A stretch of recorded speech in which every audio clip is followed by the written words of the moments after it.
I believe that says 22 days. Yep, 22 days and thousands of emails to pour over, all connected to the Clinton campaign. Now, the latest emails from WikiLeaks now exposing how Clinton's campaign pushed to embrace all the Clintonness of the last 40 years. In an email to John Podesta in 2015, top Clinton aide Jennifer Palmieri writing, make a virtue of her longevity, refusal to go away, embrace all the Clintonness, the 40 years in politics, the decades on the national stage, etc. Maybe folks had Clinton fatigue at one point. Now they are just seen as part of the fabric of America. Our next guest says this is a prime example of how Hillary is considered by some as inauthentic, and he voted for President Obama in 2008. Joining us right now is columnist Michael Goodwin from the New York Post and FoxNews.com.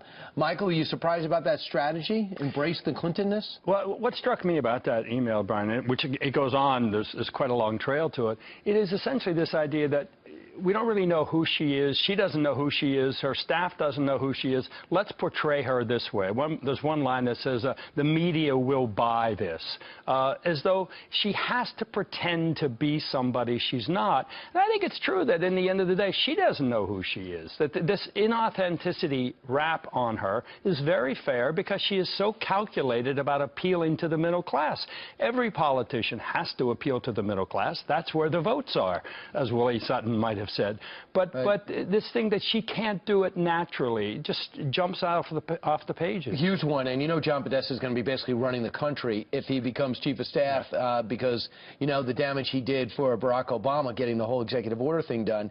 He says this, just can't go overboard and tie her personal story too much to the middle class. She was certainly raised middle class, values and work ethic, but her strength and distinguishing characteristic as a candidate is one that she's the one with the experience and tenacity to get the job done. She's been a long time, she's been in middle class. Remember, she went off and said, you know, I left, I didn't have a dime when I left the White House. Dead broke. Right. Yeah. Look, I think this is more of the same. This is trying to calculate who she is. And I think that is one of the things, not just with her, but with politicians in general. People don't want this calculation. They want authenticity, which, of course, is one of the reasons why Donald Trump has done so well.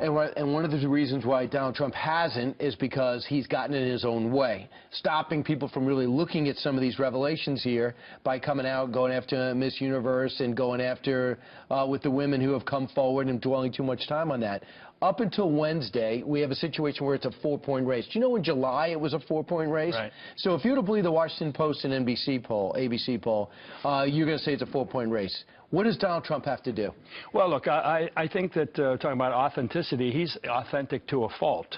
He never seems to stop being this one kind of person, and I think he could use a little bit of that Clinton campaign advice, which is to focus more on what message you want to convey. And I think that is the key thing for him at the final debate, is what Donald Trump do you want the country to see in this last debate? You also point out that in your column yesterday about Michelle Obama getting all these plaudits for her great speech condemning Donald Trump. You see some hypocrisy there. Well, look, as I said, the Democrats have this selective outrage.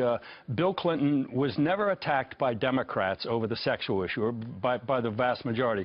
Joe Biden says Bill Clinton was punished for his sexual indiscretions. Actually, Joe Biden voted against both articles of impeachment when he was in the Senate, as did every other Democratic senator. So this idea that Donald Trump is some monster, okay, fair enough, but then let's apply the same standard to people of your own party, and of course they don't. And plus, all these women coming up from the 90s saying that Donald Trump did this or that, and they all get their sound bites.